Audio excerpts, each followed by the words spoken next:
Top 10 cards that I would pick up from Darkwing Blast, just to make sure that you have these to add to your collection. Make sure you guys smash the crap out of that subscribe button so you guys don't miss out on more awesome content. Number 1 is going to be Spellbound. Now, this is one of the most hyped cards out of Darkwing Blast here.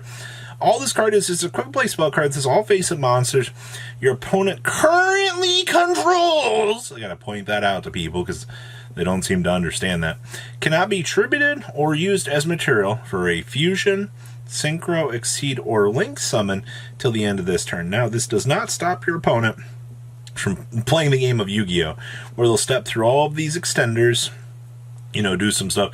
It also doesn't set a condition like Dimensional Barrier does. Now, I understand that more Floodgate-esque effects like this existing within the game of Yu-Gi-Oh! Makes people feel a lot better about certain things, but from where I'm sitting here, this is just a card that I'm going to pick up a playset of just to have in case it ever does have some sort of application. You can never be too sure in the game of Yu-Gi-Oh! When something looks bad might actually end up being relevant. Next up is the Celestial Apparatus Tesia. Now, as a fan of the pure adventure deck, this is a personal pick for me here. If you control an adventure token, you can special summon this card from your hand. It's 1,000, nothing too great. You can reveal one card that mentions adventure token in your hand to add one non-normal spell that mentions adventure token from your deck to your hand. Alright? You cannot special summon monsters the turn you activate this effect except for adventure token and monsters that mention it. You can only use each effect of the Celestial Apparatus Tesia per turn. So, cool. We got an extender for the deck. I'm actually pretty in love with what this card does. I wanted to see more ways to access the adventure token, and that's kind of what we get here. We got a main deck monster that helps kind of support things, and that's what I'm actually very excited for. So if you're a huge fan of the whole adventure package, this is going to be something that you're going to want to add if you're playing the pure build. Alright, next up is Frecky the Runeic Fangs. Holy moly. So, still 2 Runeic monsters to make it. Good luck ever pulling that off. So you'll be able to bring this out off of your spell cards. Fun fact, if you bring this out during a battle phase, you'll still get that battle phase. So, you just won't get your next one. So when the attack is declared involving this card in the extra monster zone, banish the top 2 cards of your opponent's deck. Neither player take any battle damage from attacks involving this card. If this card on the field is stripped about a card effect and target 1 rune quick play spell card in your graveyard, add it back to your hand. This actually floats back into another spell card for you to do your thing. If you're like behind on a field spell or something and you need to get things going, this is definitely one of the better cards. Yeah, life points don't matter when you're playing Runeic, but the more pure build really does care about this. So if you're somebody out here that's enjoying Runeic Mystic Mine as much as I have here, this is another personal pick here just to add into the arsenal of good stuff. Next up is the Valiant's Waking solo activation. Now, the whole Valiant's deck has, it's really cheap. It's one of the most budget decks out there that you can really pick up. They have their new powerful level 12 coming. This card, place a Valiant's Pendulum monster from your deck in your Pendulum zone. If a card is in a field zone, you can banish this card from your graveyard, target 1 Valiant's monster in your main monster zone, move that monster to an adjacent monster zone. You can only use each effect of Valiant's Awakening solo activation per turn. So, just on activation, you get to shove anything from your deck that's Valiant's into your Pendulum zone, which is going to be really, really good, by the way. And if you have a field spell active, you just banish this, and then you get to pull the old switcheroo on something in the main monster zone. Honestly, there's a lot to unpack with this card, but I definitely do think that this is going to be one of those best kind of cards to kind of pick up in terms of the set, just to make sure that you have for the Valiant stuff. Next up is the Shangri-La Unicorn. Now, is this card anything like Fenrir? No, but if you're looking at picking up the Shangri-La core, you're going to need these. If you control no monsters, special summon this card, same conditions as Fenrir. You can only use each of the following effects of Unicorn once per turn. So during your main phase, you can add a Shangri-La spell card from your deck to your hand. When this card declares an attack, or if your opponent activates a monster effect, you can look at your opponent's extra deck and banish 1 monster face down. First of all, the beginning of the Shangri-La deck, the Shangri-La, the Exceed monster, this, Fenrir, which I'll talk more about here in a little bit, and then, La Birth, all of it's in here. All right, so I would definitely make sure that if you're looking at this right now, it's kind of a nudge to make sure you pick up everything for this core, not just this card, but this is definitely one of the better pieces that are going to be available for you straight out of the package here. So kind of understand that at the end of the day here. So definitely some very, very good resourcing here. Next up is going to be Vera of the Vernal Sith Goddess. Now this is actually kind of one of the more underrated cards in the set, and I've seen this card do some crazy things. Once per turn, when a monster effect is activated by your opponent, if you control 5 or more Earth monsters, you can negate that effect, and if you do, destroy that card. You can only use each of the following effects of Vera, the Vernal Sith Goddess, once per turn. So we can target one face of monster the opponent controls, take control of it, and if you do, it becomes an Earth monster.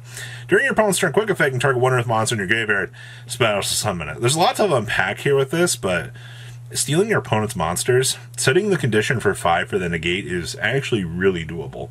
I've seen some pretty interesting things with this card, and the overall long haul out of the OCG. Are they like crazy? I mean, I'd just make sure that we had the capabilities to have this. That's why I put it on this list. Honestly, the rest of the Vernal Sith cards too are going to be an absolute pickup as well. So don't dilly-dally on these. Focus on these. Next up is Bysteel Lubellion.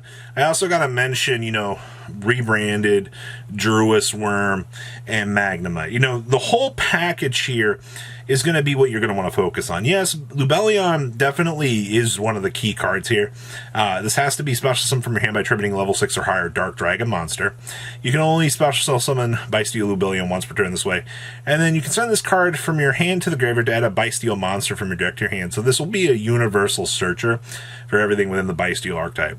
And during your main phase, you can place a branded continuous spell or trap card from your deck face up, which you have 2 cards within the archetype that you can place up via this effect, which actually is pretty good. So all little things considered here, this card being the searcher for the archetype, I know a lot of decks won't play these, but there will be a lot of decks that will want to play these. So kind of have a little bit of a focus here and see what you want to mess around with overall. Next up is the Destructive Daruma Karma Cannon. One of the simplest cards in the game. Change as many monsters on the field as possible to face down defense position. So, okay, that's easy. Then, if either player controls a face-up monster, they must send all face-up cards they control to the graveyard. Now, specifically notice how this card mentions the player.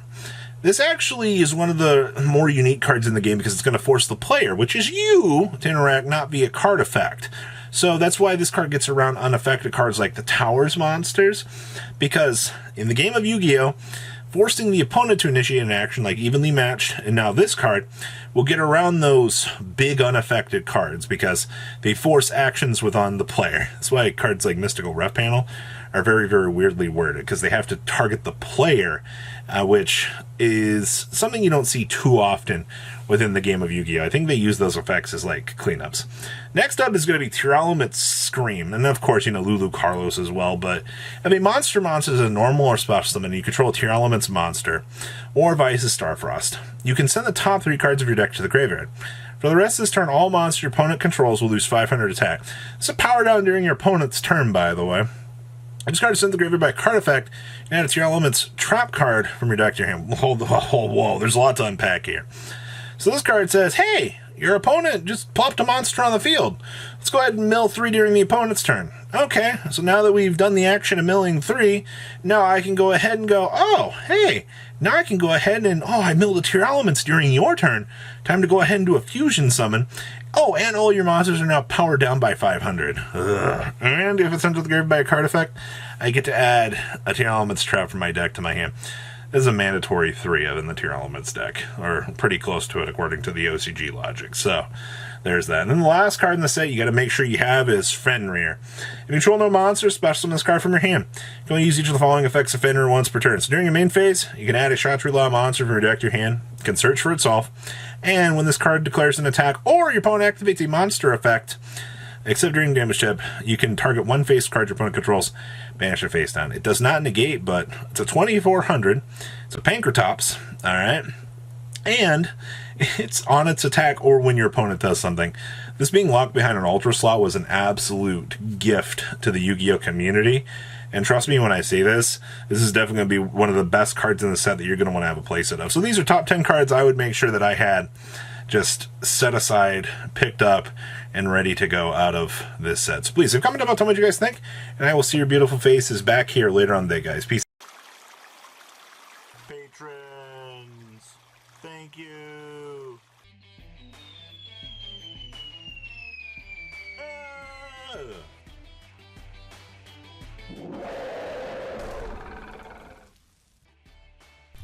Thank you so much for watching. Check out these other videos.